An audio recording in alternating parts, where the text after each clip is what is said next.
Trust in the Lord. And don't despair. He is a friend so true. No matter what your troubles are, Jesus will see you through. Sing when the day is bright. Sing through the darkest night. Every day, all the way. Let us sing, sing, sing. Trust in the Lord and don't despair. He is a friend so true. No matter what your troubles are, Jesus will see you through. Sing when the day is bright. Sing through the darkest night. Every day, all the way. Let us sing, sing, sing. இயேசுவை நம்பி சோராதே, ஏற்று வாரும் மாயா. கஷ்ட நஷ்டங்களே தேனும் நீக்குவாரும் மாயா. இன்பமும் துன்பமும் சேர்ந்து வந்தாலுமே எப்போதும் என்னாலும் பாடிக்கொள்வோம். Keep your hand on the chest and sing with all sincerity in Tamil. தமிழிலே நம்முடைய வலது கரத்தை மார்பிலே வைத்தவர்களாக உண்மையாய் கருத்தாய் பாடுவோம். நான் இயேசுவை நம்ப போகிறேன், நம்புவேன், நம்பிக்கொண்டிருக்கிறேன், தொடர்ந்து நம்புவேன். I am trusting the Lord Jesus and I will continue to trust him.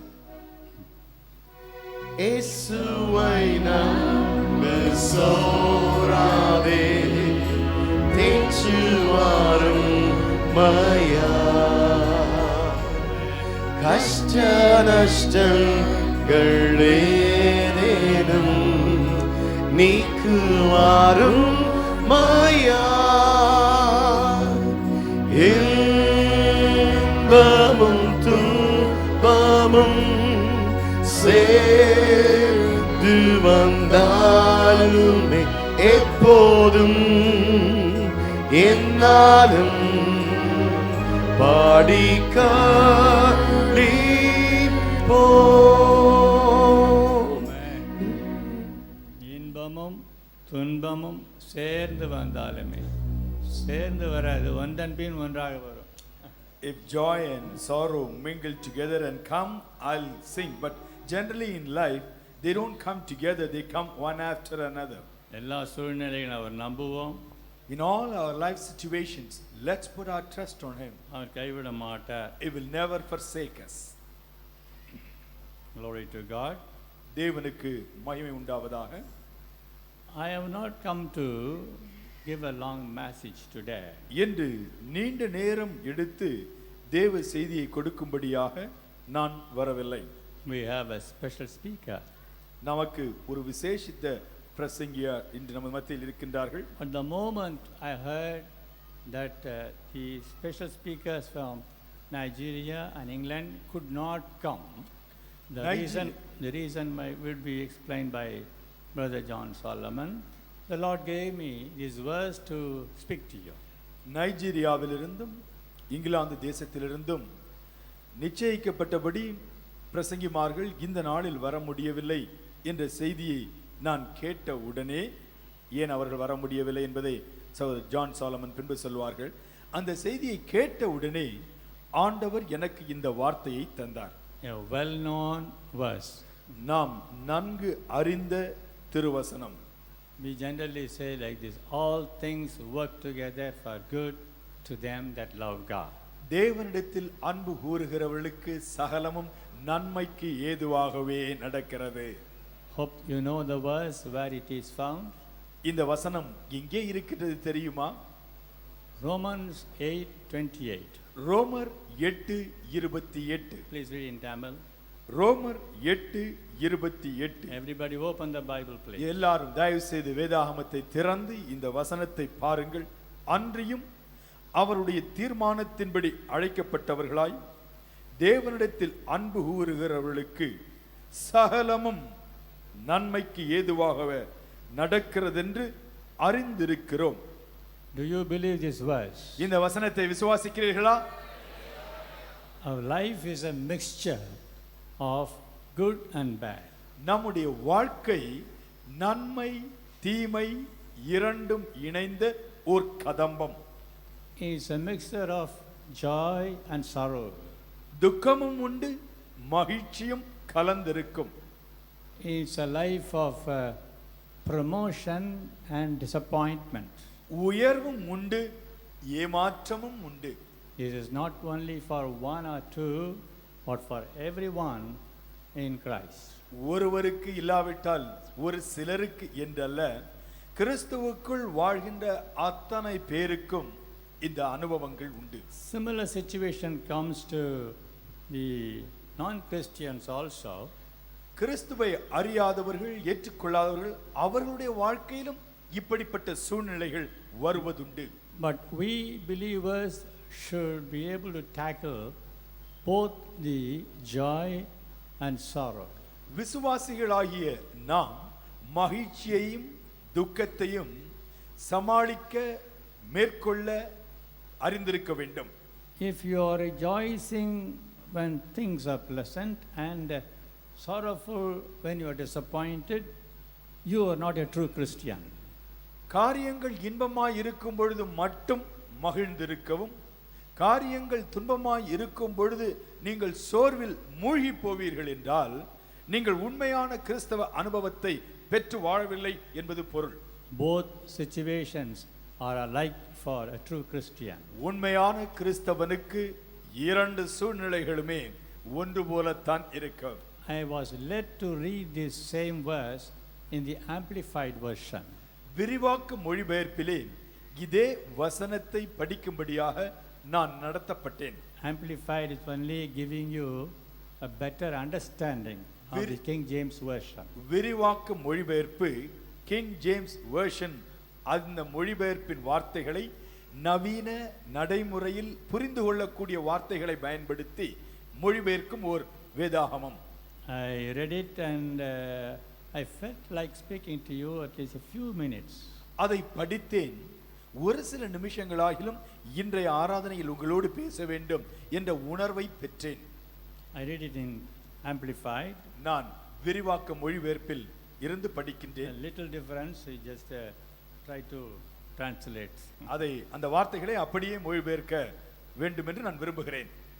We are assured and know that God being a partner in their labor, all things work together and are fitting to a plan for good to those who love God and are called according to His design and purpose. நாம் தேவனோடு பங்காளர்களாய் இருக்கின்றபடியினால் நாம் அறிந்தது மட்டுமல்ல, நாம் நிச்சயமாய் உறுதியோடு இருக்கின்றோம். என்னவென்றால், நடக்கின்ற காரியங்கள் எல்லாம் ஆரம்பத்தில் தேவன் திட்டம் பண்ணின திட்டத்தை முழுமையாய் நிறைவேற்றுவதற்காகவே அவருடைய நோக்கப்படி அவருடைய வரைபடத்தின்படி நடைபெறுகின்றன. Glory to God. தேவனுக்கு மகிமை உண்டாவதாக. It's a big complex sentence. ஒரு நீண்ட சொற்றொடர் இது. The Lord revealed to me 5 thoughts in it. இந்த வசனத்திலிருந்து 5 முக்கிய அம்சங்களை ஆண்டவர் எனக்கு வெளிப்படுத்தினார். I just tell you. நான் அதை சொல்லுகின்றேன்.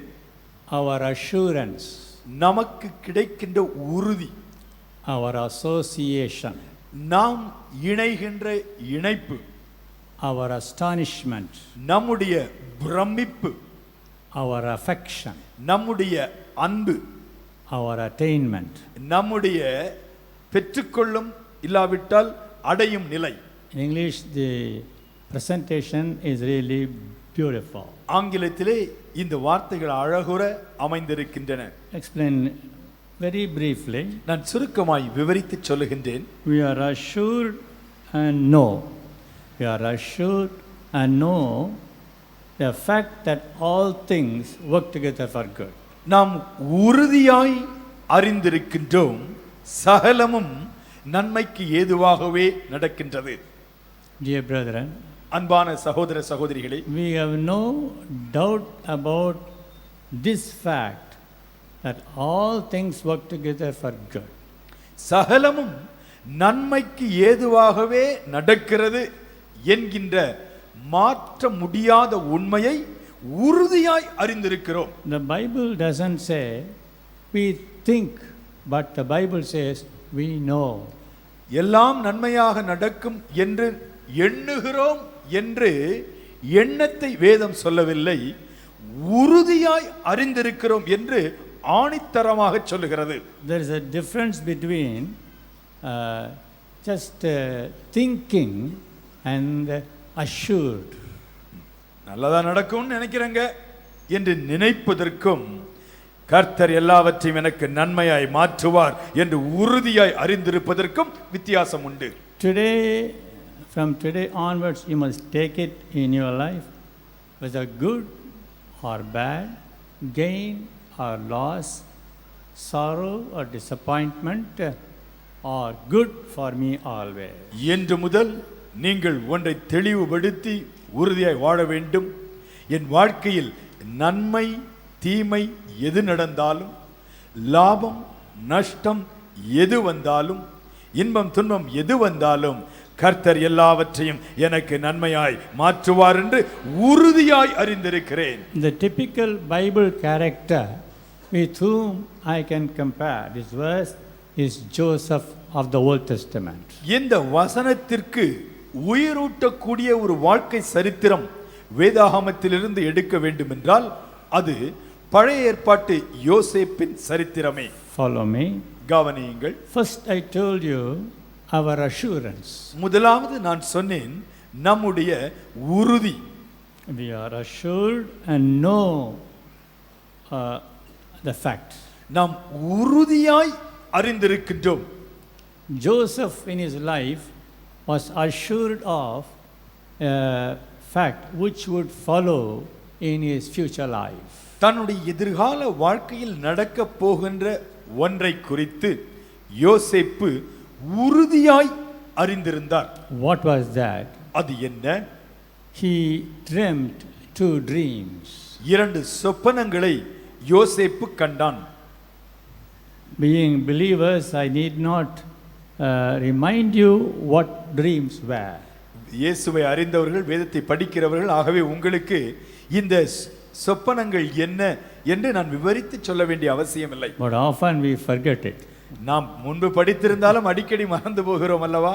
I just remind you only one dream. ஒரு சொப்பனத்தை சுருக்கமாய் சொல்கிறேன். He told his brethren, even his father and parents, we were binding our sheaves and all other sheaves were actually standing upright, making obeisance to the one I am binding, sheaf. யோசேப்பு தான் கண்ட சொப்பனத்தை சகோதரர்களுக்கு சொன்னார், தாய் தகப்பனுக்கும் சொன்னார். அந்த சொப்பனம் என்ன? யோசேப்பு இப்படியாக சொன்னார், நாம் அனைவரும் வயலிலே வேலை செய்து கொண்டிருந்தோம், அரிக்கட்டுகளை அவனவன் கட்டி கொண்டிருந்தான். என்னுடைய அரிக்கட்டுக்கு முன்பாக மற்ற உங்கள் அனைவருடைய அரிக்கட்டுகளும் தலை வணங்கி எனக்கு மரியாதை செலுத்தியது. This kind of revelation cannot but bring all opposition from the family. இந்த மாதிரி ஒரு வெளிப்படுத்தலை பெற்று அதை மற்றவர்களுக்கு சொன்னால் குடும்ப அங்கத்தினர்கள் எதிர்க்காமல் சும்மாவா இருப்பார்கள்? It was very, very unpleasant, unacceptable even to his parents and brethren. மற்ற சகோதரர்களால் ஏற்றுக்கொள்ள முடியாத, அவர்கள் மனதிற்கு விருப்பமில்லாத ஒரு வெளிப்படுத்தலாகவே இது இருந்தது. You go home and read chapter 37 of Genesis. ஆதியாகமம் 27ஆம் அதிகாரத்தை நீங்கள் தொடர்ந்து படித்து பாருங்கள். Brethren, சகோதரரே, even though he was assured of the fact that he would be promoted in life and become a big authority in Egypt, it was a fact. வாழ்க்கையிலே உயர்த்தப்படுவார், பின் நாட்களிலே அரசாங்கத்தில் உயர்ந்த நிலைக்கு செல்வார் என்கின்ற காரியங்கள் அவருடைய உள்ளத்தில் உறுதியாய் வெளிப்படுத்தப்பட்டிருந்தாலும் அது அப்படியே நடந்தது. His brethren could not accept, believe. சகோதரர்கள் அதை ஏற்றுக்கொள்ள முடியவில்லை, நம்பவில்லை. His parents could not believe and accept. பெற்றோரும் அதை நம்ப முடியவில்லை, ஏற்றுக்கொள்ள முடியவில்லை. You may be also passing through similar situation in your life. நீங்களும் கூட உங்கள் வாழ்க்கையில் இப்படிப்பட்ட நிலையில் போய்க் கொண்டிருக்கலாம். That's a life tomorrow, not today. என்றல்ல, நாளை அப்படிப்பட்ட நிலையில் கர்த்தர் உங்களை வைக்க போகின்றார். Tomorrow means at the end. நாளை என்றால் நாளைய தேதியை சொல்லவில்லை, வரும் காலத்தில். So be comforted in your heart, let come what may, good or bad. அதை நினைத்து இப்பொழுது என்ன நடந்தாலும் சரி, நான் அமைதியாய் இருப்பேன் என்று ஆறுதலோடு இருக்க வேண்டும். The ultimate result is always very, very good. முடிவு மிக மிக சம்பூரணமாய் இருக்கும். Second thought for you. இரண்டாவது, I told you our association. நாம் யாரோடு இணைந்திருக்கிறோம் என்ற இணைப்பு. I read the verse. நான் வசனத்தை படிக்கின்றேன். God being a partner in our labor. நம்முடைய பிரயாசங்களில் தேவன் நம்மோடு பங்குதாரராய், பங்காளராய் இருக்கின்றார். You don't read it in the King James version or in Tamil. King James version ஆங்கிலத்திலோ தமிழிலோ தேவன் நம்மோடு பங்காளராய் இருக்கிறார் என்ற வார்த்தையை படிக்கவில்லை. We are partners with him and he is also the partner with us. பிரயாசங்களில் தேவனோடு நாம் பங்காளர்களாய் இருக்கின்றோம், நம்மோடு நம்முடைய தேவனும் பங்காளராய் இருக்கின்றார். It is that thought always strengthen us to go through in our Christian life. நம்முடைய கிறிஸ்தவ வாழ்க்கையிலே தொடர்ந்து முன்னேறுவதற்கு தேவன் என்னோடு பங்காளராய் இருக்கிறார் என்ற சிந்தை மிகவும் உதவுகிறது. In the life of Joseph, யோசேப்பின் வாழ்க்கையை பாருங்கள். there was a time when he was cast into the pit. There was a time when he was imprisoned. ஒரு காலகட்டத்திலே படுகுழியில் யோசேப்பு தள்ளப்பட்டான், இன்னொரு காலகட்டத்திலே சிறைச்சாலைக்குள் யோசேப்பு தள்ளப்பட்டான். Listen, கவனியுங்கள். why did I say he is a partner with us or we become his partner? நாம் தேவனோடு பங்காளர்களாய் இருக்கின்றோம், நம் பிரயாசத்தில் தேவன் நம்மோடு பங்காளராய் இருக்கிறார் என்று ஏன் சொன்னேன்? If you will read Genesis 39:21, ஆதியாகமம் 39:21 பார்ப்பீர்கள் என்றால், God was with Joseph in prison. சிறைச்சாலையிலே தேவன் யோசேப்போடே இருந்தார். Can you read in Tamil 39:21? ஆதியாகமம் 39:21 நாங்கள் தமிழிலிருந்து படிக்கின்றோம். கர்த்தர் யோசேப்போடே இருந்து அவன் மேல் கிருபை வைத்து சிறைச்சாலை தலைவனுடைய தயவு அவனுக்கு கிடைக்கும்படி செய்தார். The previous verse says he was cast into the prison. 20ஆம் வசனம் சொல்லுகிறது, அவன் சிறைச்சாலையிலே வைக்கப்பட்டான். Where is Joseph now? இப்பொழுது யோசேப்பு எங்கே இருக்கின்றார்? He was in prison. சிறைக்குள் இருக்கின்றார். But God was with him. ஆனால் தேவன் யோசேப்போடு கூட இருக்கின்றார். That means அதனுடைய பொருள் என்ன? God was also in prison. இப்பொழுது தேவனே சிறைக்குள் இருக்கின்றார். You understand me? சொல்வது புரிகிறதா? When you are going to such an uncomfortable, unpleasant path, remember God is with you. நீங்கள் கடினமான வேதனையான சூழ்நிலையின் வழியே செல்லும் பொழுது ஒன்றை மனதிலே வைத்துக் கொள்ளுங்கள், உங்கள் அன்பின் தேவன் உங்களோடு கூட இருக்கின்றார். Glory to God. Hallelujah. Is it a prison? அது சிறையா? Is it a pit? அது ஒரு பெரிய பள்ளமா? Is it a death? அது மரண சூழ்நிலையா? Is it a loss? அது நஷ்டமா? Is it a disappointment? ஏமாற்றமா? Are you deceived? மற்றவர்களால் ஏமாற்றப்பட்டு விட்டீர்களோ? Don't worry. கவலைப்பட வேண்டாம். In that circumstance, God is with you. நீங்கள் இருக்கின்ற அந்த சூழ்நிலையில், அதே சூழ்நிலையில் உங்களோடு கூட கர்த்தர் இருக்கின்றார். I love this sentence, God being a partner in their labor.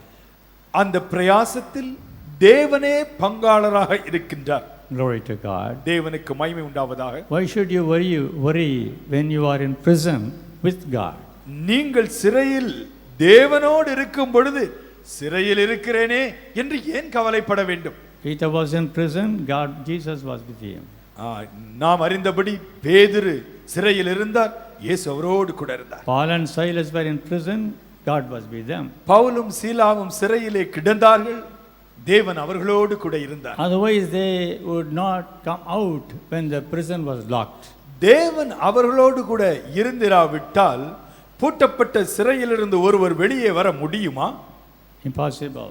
முடியவே முடியாது. Today you must go with the thought, God is with me in this sorrowful situation. நீங்கள் ஆராதனையில் இருந்து உங்கள் வீட்டிலிருந்து புறப்பட்டு செல்லும் பொழுது இந்த உணர்வோடு இருக்க வேண்டும், நான் இப்பொழுது இருக்கிற இந்த சூழ்நிலையிலும் என் ஆண்டவர் என்னோடு கூட இருக்கிறார். Glory to God. தேவனுக்கு மகிமை உண்டாவதாக. Third thought for you, மூன்றாவது குறிப்பு, our astonishment. நம்முடைய பிரமிப்பு. What is that? அது என்ன?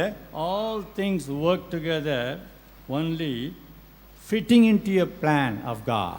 ஏற்கனவே தேவன் நிர்ணயித்த அந்த திட்டத்துக்குள் நடக்கிற சகல காரியங்களும் ஏதாயிலும் ஒரு அம்சத்தை நிறைவேற்றிக் கொண்டிருக்கிறது. His plan and his design about us is not known to us now. அவர் நம்மை குறித்து உருவாக்கி வைத்திருக்கின்ற திட்டம் நமக்கு இப்பொழுது முழுமையாய் தெரியவில்லை. Bad scheme became good for Joseph. மற்றவர்கள் போட்ட கெட்ட திட்டம் யோசேப்புக்கு நன்மைக்கேதுவாக மாற்றிவிட்டது. He was sold for silver. யோசேப்பு வெள்ளி காசுக்காக விற்கப்பட்டான். He was really disappointed when that chief of the butler forgot to remind the king to bring him out. தன் மூலமாய் நன்மை பெற்ற பானபத்திரக்காரன் நன்றி கெட்டவனாய் மறந்து விட்டானே என்று ஏமாற்றம் அடைந்தார். The baker and butler always confuse us. பானபத்திரக்காரர் யார், இல்லாவிட்டால் சுயம்போகி யார் என்று இந்த ரெண்டு பேருக்குள்ள ஒரு பெரிய குழப்பம்தான். Sometimes we say the baker as a butler and butler as the baker. சில வேளைகளிலே சுயம்போகியை பானபாத்திரக்காரன் என்று சொல்லுவோம், பானபாத்திரக்காரனை சுயம்போகி என்று சொல்லுவோம். ஒருவன் தப்பினான், ஒருவன் பிழைத்தான், ஒருவன் செத்தான், மாற்றி சொல்லி விடுவோம். I myself sometimes confused. சில வேளைகளை சொல்லும் பொழுது நானும் யோசித்து தான் சொல்லுவேன். One was a cook, ஒருவர் சமையல்காரன், the other was a server. இன்னொருவர் சமைத்ததை எடுத்து ராஜாவின் கையிலே கொடுக்கிறவர். You know, we understand the story. இந்த கதை நமக்கு தெரியும். And although Joseph was completely forgotten by the one to whom he did good. நன்மை செய்த ஒருவன் நன்மையை சந்தோஷமாய் பெற்றுக்கொண்டு நன்மை செய்த யோசேப்பை மறந்து விட்டான். Although his brethren also born in the same family hated him. ஒரே குடும்பத்திலே ஒரே பெற்றோருக்கு பிறந்த சகோதரர்கள் யோசேப்பை மிக வெறுத்து பகைத்தார்கள். Yet in his life there was a great astonishment. ஆகிலும் யோசேப்பின் வாழ்க்கை பிரமிக்கத்தக்க வாழ்க்கை. In Genesis 45 we read, ஆதியாகமம் 45 படிக்கின்றோம். we are not referring to all those verses. எல்லா வசனங்களையும் மேற்கோள் காட்ட நேரமில்லை. He was talking to his brethren when they came and met him in Egypt. எகிப்திலே சகோதரர்கள் தன்னை வந்து சந்தித்த பொழுது யோசேப்பு அவர்களோடு பேசினான். And Joseph said to his brethren, தன்னுடைய சகோதரரை பார்த்து யோசேப்பு சொல்லுகிறார், don't feel sorry for selling me to money. பணத்தை வாங்கிக் கொண்டு என்னை விற்றதற்காக நீங்கள் துக்கப்பட வேண்டாம் என்றார். It is not you who is the cause for my sufferings. என்னுடைய பாடுகளுக்கு காரணம் தனிப்பட்ட முறையில் நீங்கள் அல்ல. It was God who sent me here for your sake. உங்களுக்கு பின்னாட்களில் உதவி செய்யும்படியாக தேவனே என்னை இங்கே அனுப்பினார். Brethren, சகோதரரே, and that was a great astonishment. அதுதான் இந்த தன்மைதான் பிரமிக்க வைக்கும் தன்மை.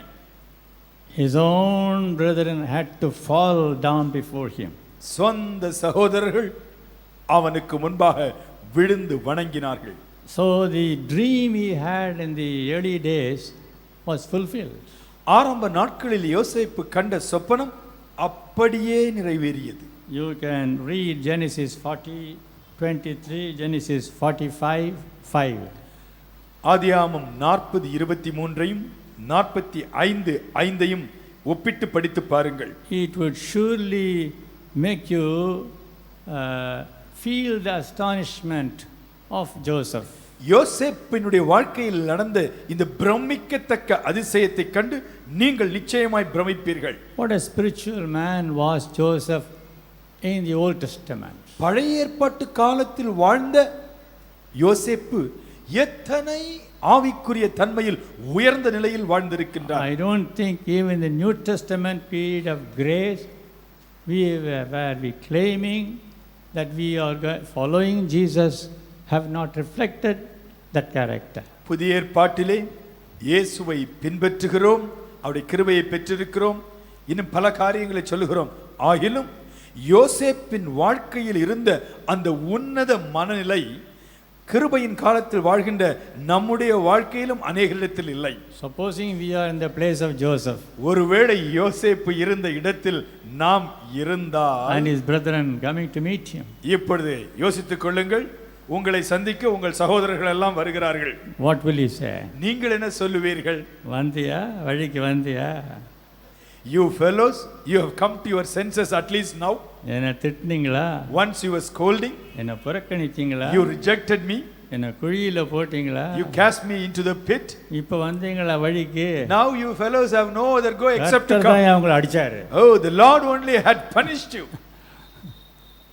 But a Old Testament Bible character Joseph, பழைய ஏற்பாட்டு கால வேதாகம பாத்திரம் யோசேப்பு who சொல்லுகிறார், had not known Jesus at all, இயேசுவை அவர் அறியவில்லை, but the New Testament character was visible in his life. புதிய ஏற்பாட்டின் வாழ்க்கையின் குணாதிசயம் பழைய ஏற்பாட்டு மாமனிதருடைய வாழ்க்கையில் வெளிப்படுகின்றது. What I want to say is, நான் சொல்ல விரும்புவது என்ன? you will see astonishments in your life. உங்களுடைய வாழ்க்கையிலே நிச்சயமாய் பிரமிக்கத்தக்க அதிசயங்களை காண்பீர்கள்.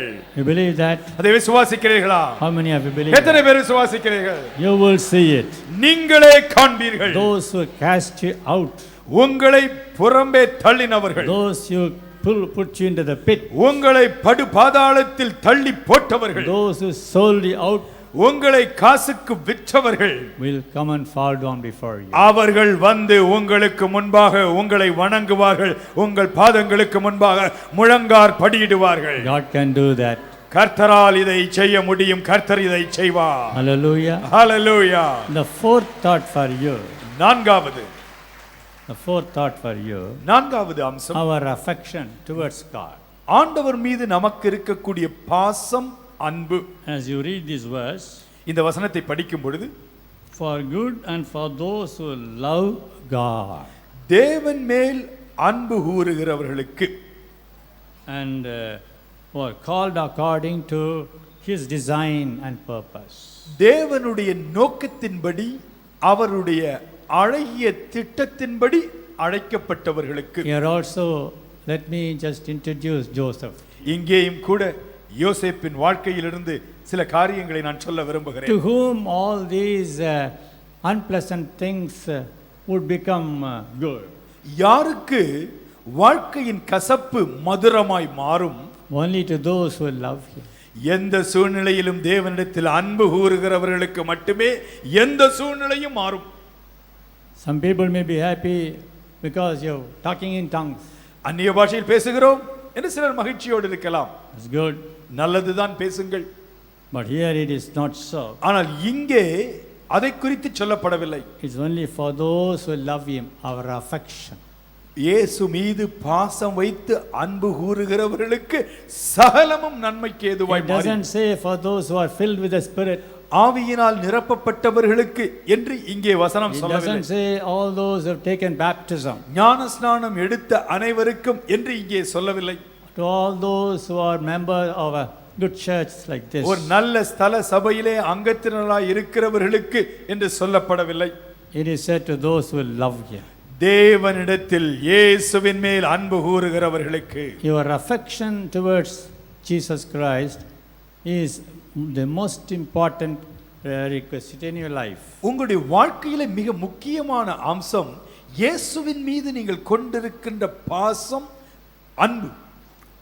The last one for you, கடைசியாக ஒன்று, I call it our attainment. நாம் பெற்றுக்கொள்ளக்கூடிய முடிவு நிலை என்று சொல்கிறேன். You see, the attainment of Joseph's life was an authority in Egypt. யோசேப்பின் வாழ்க்கையிலே மானிட பார்வையில் சாதனை என்று சொல்வோம் என்றால் எகிப்தினுடைய உயர் அதிகார நிலைமைக்கு செல்லுவது. Next to the king, Joseph was found.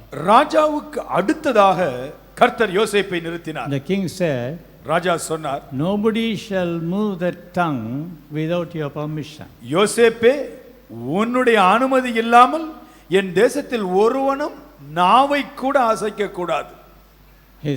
He was elevated to a very high position. உயர்ந்த நிலைக்கு யோசேப்பு உயர்த்தப்பட்டார். Almost a prime minister. ஒரு பிரதம மந்திரி என்ற நிலைமைக்கு உயர்த்தப்பட்டார். But remember the path through which he went. ஆனால் யோசேப்பு ஆரம்ப காலம் முதல் தன் வாழ்க்கையில் கடந்து சென்ற பாதைகளை நினைத்து பாருங்கள். Just go home and read this verse again. மீண்டுமாக இந்த வசனத்தை வீட்டிலே தொடர்ந்து பாருங்கள். All things work together for good to them that love God. தேவனிடத்தில் அன்பு கூறுகிறவர்களுக்கு சகலமும் சகலமும் நன்மைக்கு ஏதுவாகவே நடக்கிறது. God bless you.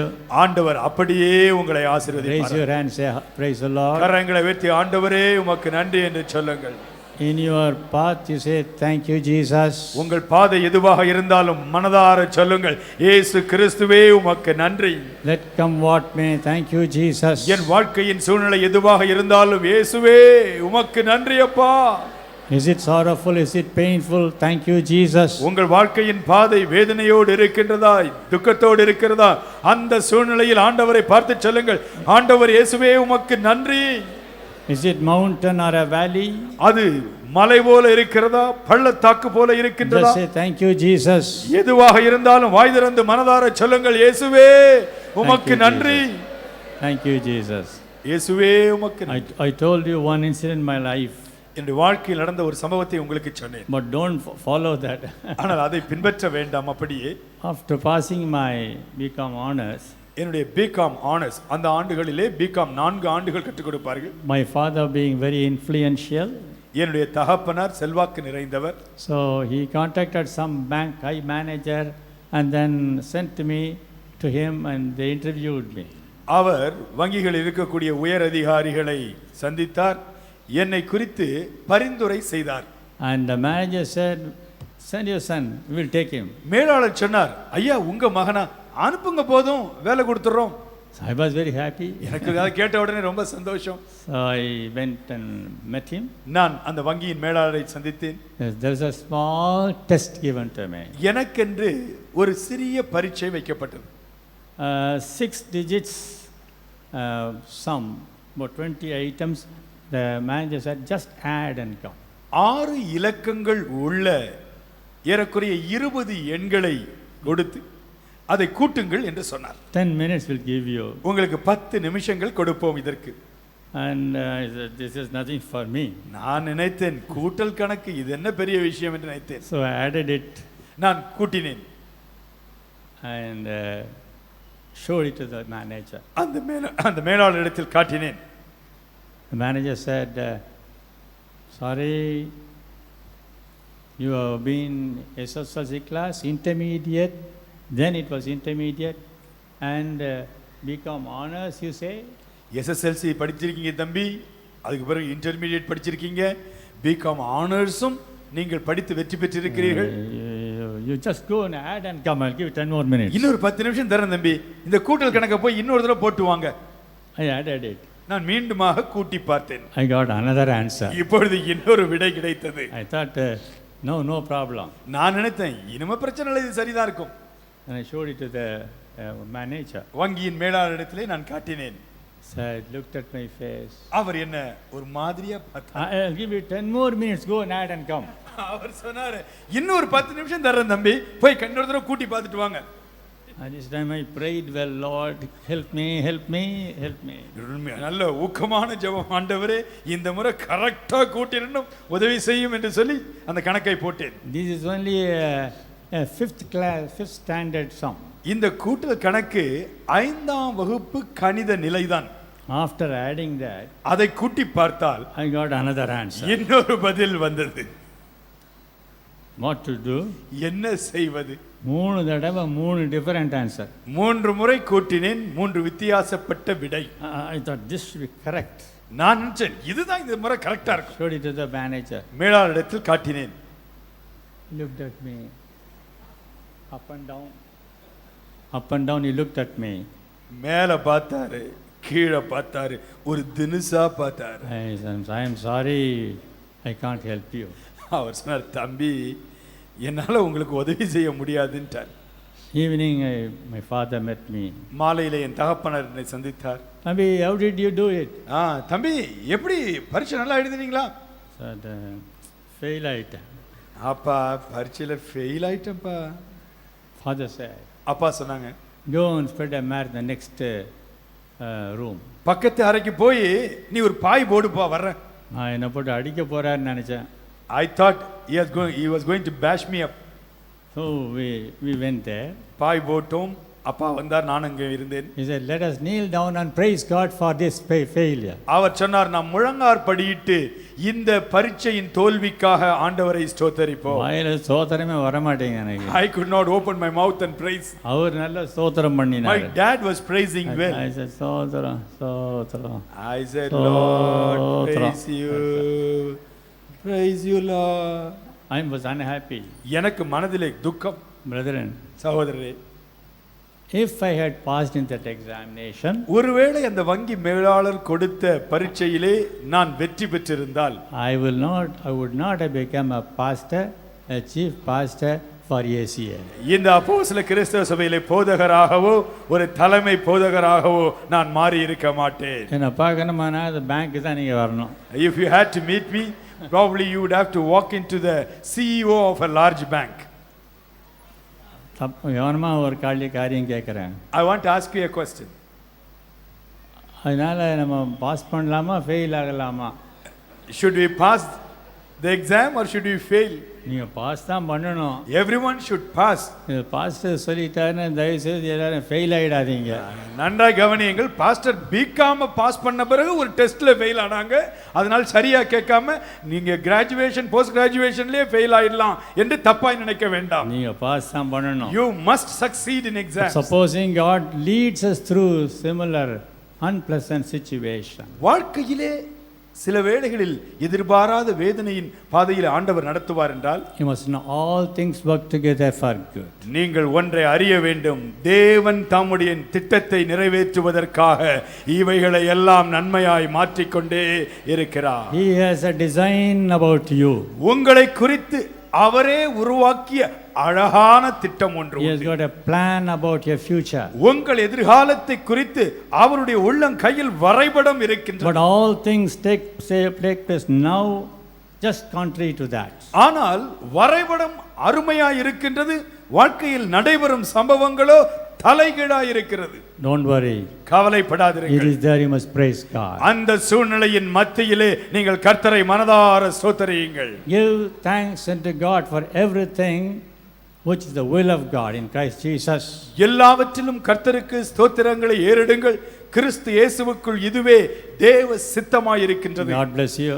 ஆண்டவர் உங்களை ஆசீர்வதிப்பாராக. Only 9:15, Brother John Solomon will preach. Don't go. 9:15 தான் ஆகிறது. ஜான் சாலமன் அவர்கள் தொடர்ந்து பிரசங்கிப்பார்கள், போய்விட வேண்டாம். I will pray for you. உங்களுக்காக நான் ஜெபிக்க விரும்புகிறேன். After prayer, don't go. இது நிறைவு ஜெபம் என்று யாரும் மறந்து போய் எழும்பி விட வேண்டாம். Close your eyes. எல்லாரும் பயபக்தியாய் கண்களை மூடுவோம். Father, now I come to you in Jesus' precious name. பரலோக பிதாவே, பரலோக பிதாவே, இயேசு கிறிஸ்துவின் விலையேற பெற்ற நாமத்தில் உம்மிடத்தில் வருகிறோம். Thank you, Lord, for illuminating this precious word. உம்முடைய விலையேற பெற்ற வார்த்தைகளை எங்களுக்கு ஆண்டவரே வெளிச்சம் போட்டு காட்டியதற்காய் நன்றி. We have known these words by heart already. இந்த திருவசனம் ஏற்கனவே எங்களுக்கு மனப்பாடமாய் தெரியும். But Lord, help us to go through that and praise you. ஆகிலும் ஆண்டவரே, இந்த வார்த்தை சொல்லும் அனுபவங்களின் வழியே எங்கள் வாழ்க்கையில் முன்னேறி செல்ல உதவி செய்யும். That your design plan will be fulfilled in our life. எங்கள் ஒவ்வொருவருக்காகவும் நீர் ஏற்கனவே போட்டு வைத்திருக்கிற அழகான திட்டத்திற்காய் நன்றி. அந்த திட்டம் எங்கள் வாழ்க்கையில் நடைபெறும் ஒவ்வொரு சூழ்நிலைகள் மூலமாய் நிறைவேற போவதற்காக உமக்கு நன்றி அப்பா. Create in us, Lord, the habit of praising you for anything. ஆண்டவரே, எல்லாவற்றுக்கும் உம்மை ஸ்தோத்தரிக்கக்கூடிய நல்ல பழக்கத்தை தேவரீர் தந்தருளுவீராக. Especially pronounce blessing upon the congregation. திருச்சபை மக்கள் மீது ஆண்டவரே உம்முடைய ஆசீர்வாதத்தை உம்முடைய அடியான் கூறுகிறேன். Each and everyone, lay your hand upon it. ஒவ்வொருவர் மீதும் ஆண்டவரே உம்முடைய அன்பின் கரத்தை வைப்பீராக. Bless their families and children. குடும்பங்களை ஆசீர்வதியும், விசேஷமாய் பிள்ளைகளை ஆசீர்வதியும். Bless all the works they do. அவருடைய சகல பிரயாசங்களையும் படிப்பையும் ஆசீர்வதியும். In Jesus' name we pray. இயேசுவின் நாமத்தில் ஜெபிக்கிறோம் பிதாவே. Amen. Amen. God bless you. ஆண்டவர் உங்களை ஆசீர்வதிப்பாராக. Raise your hands, say hallelujah. கரங்களை உயர்த்தி ஹல்லேலூயா சொல்லுவோம். ஹல்லேலூயா. Keep sitting, please. தொடர்ந்து அமர்ந்திருங்கள். Now, Brother John Solomon.